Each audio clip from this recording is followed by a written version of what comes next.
Bismillah, Assalamualaikum warahmatullahi wabarakatuh.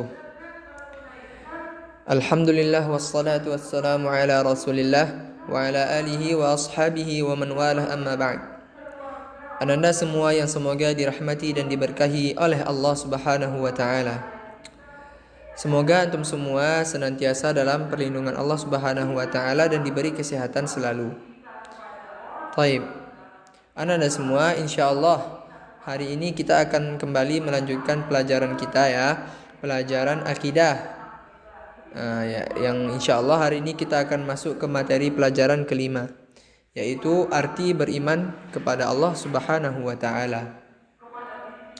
Insyaallah pada materi kali ini kita akan dapat mengetahui tanda-tanda kekuasaan Allah Subhanahu wa taala serta dapat mengetahui atau menyebutkan makhluk-makhluk ciptaan Allah Subhanahu wa taala. Ananda semua, di dalam buku terdapat percakapan di antara 3 orang murid yang bernama Khalid, Syamsuddin, dan Hamzah, yang mana mereka sedang berlatih untuk mengulang-ulang pelajaran sekolah. Nah, ini merupakan pelajaran yang penting ananda. Sepulang sekolah, ananda semua hendaklah mengulang-ulang kembali pelajaran yang telah ananda dapatkan, atau setelah mendengarkan materi yang Ustaz beri hari ini, ananda harus mengulang-ulang dan mencatat poin-poin penting yang Ustaz sampaikan. Nah, kita coba membaca percakapan antara 3 orang murid ini ya ananda. Syamsuddin berkata, "Saya mulai. Siapa yang menciptakan dan memberi rezeki manusia dan binatang?" Khalid menjawab, "Allah Subhanahu wa ta'ala." Syamsuddin berkata, "Kamu benar."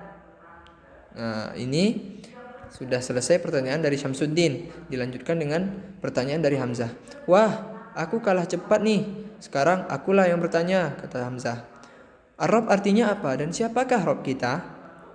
Giliran Syamsuddin yang menjawab, "Ar-Rabb artinya Tuhan yang Maha Pencipta, pemberi rezeki dan pengatur alam semesta, dan Rabb kita adalah Allah Subhanahu wa taala." Hamzah menjawab, "Kamu benar."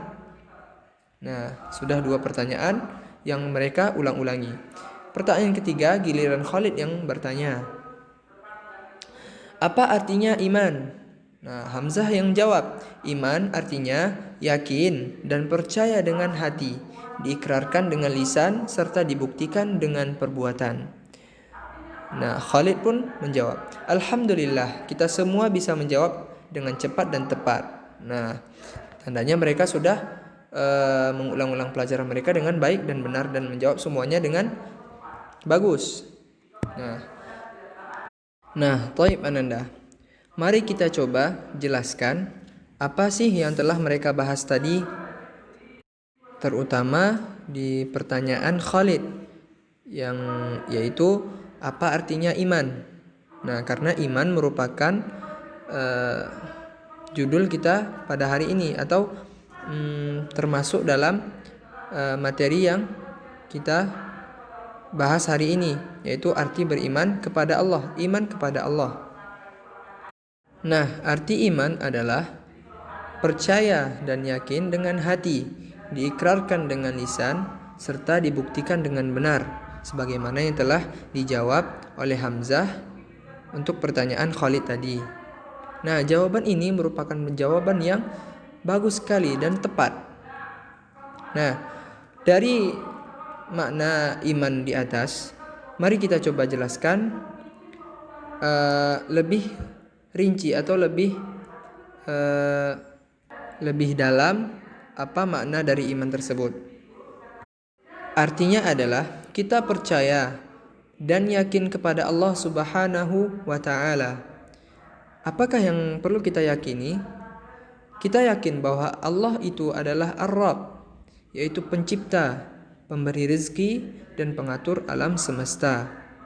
Nah, tiada satupun yang dapat menyerupai atau menyamai apa yang telah Allah kerjakan atau Allah lakukan, seperti menciptakan, memberi rezeki, ataupun mengatur alam semesta. Tidak ada satupun di alam semesta ini yang dapat menyamai Allah Subhanahu wa ta'ala dalam perkara tersebut.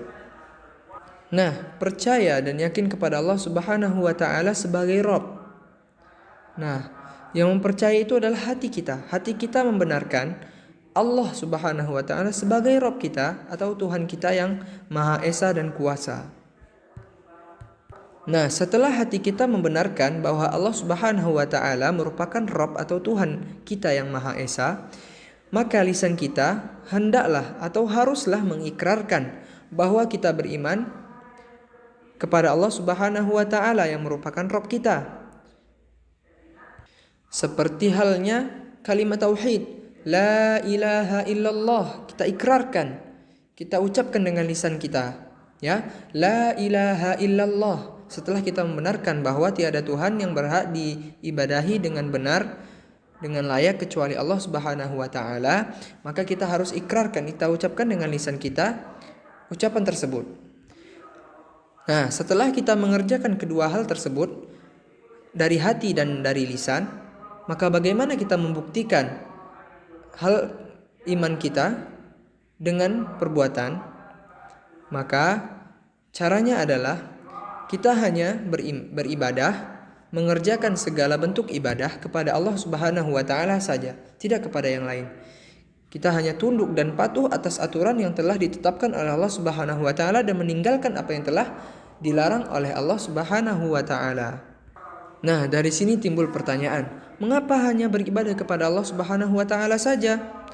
Maka jawabannya adalah karena hanya Allah lah yang menciptakan, memberi rezeki dan mengatur alam semesta, maka Allah lah yang berhak untuk kita ibadahi dengan benar. Tidak ada yang berhak melainkan Allah Subhanahu wa taala. Mengapa tidak ada yang berhak kita ibadahi dengan benar selain Allah Subhanahu wa taala? Dikarenakan semuanya adalah makhluk Allah Subhanahu wa taala yang Allah ciptakan. Makhluk artinya yang diciptakan, yang diberi rezeki dan yang diatur oleh Allah Subhanahu wa taala. Jika ada Al-Khaliq, yaitu Allah Subhanahu wa taala sang pencipta, maka tentunya ada pula makhluk yang diciptakan. Atau jika adanya makhluk yang diciptakan, maka tentunya adalah yang Al-Khaliq yang menciptakannya.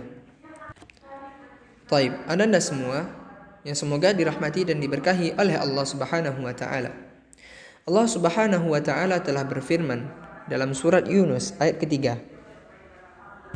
A'udzu billahi minasy syaithanir rajim.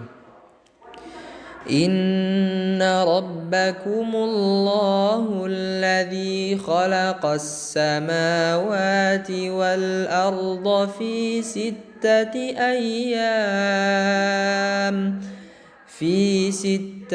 ayyamin thumma istawa 'alal 'arsy yudabbirul amr. Artinya adalah, sesungguhnya Rabb kamu adalah Allah Subhanahu wa ta'ala. Inna rabbakumullah, sesungguhnya Rabb kamu adalah Allah Subhanahu wa ta'ala. Alladzi khalaqas samawati wal arda fi sittati ayyam, yang telah menciptakan langit dan bumi dalam 6 masa. Thumma istawa 'alal 'arsy, kemudian bersemayam di atas arsy. Yudabbirul amr, untuk mengatur segala urusan alam semesta ini tentunya. Nah, taib Ananda, semoga Ananda semua dapat memahami atau mengerti apa yang telah Ustaz sampaikan pada kesempatan kali ini. Dapat kita simpulkan bahwa iman artinya adalah percaya dan yakin dengan hati, diikrarkan dengan lisan serta dibuktikan dengan perbuatan. Juga makhluk, kita sebagai makhluk hendaklah mengerjakan atau mengimani bahwa hanya Allah lah Subhanahu wa ta'ala yang berhak kita ibadahi dengan benar. La ilaha illallah wa anna Muhammadar Rasulullah. Taib Ananda, kita cukupkan pertemuan kita kali ini. Semoga bermanfaat. Subhanakallahumma wa bihamdika asyhadu an la ilaha illa anta astaghfiruka wa atubu ilaik. Wassalamualaikum warahmatullahi wabarakatuh.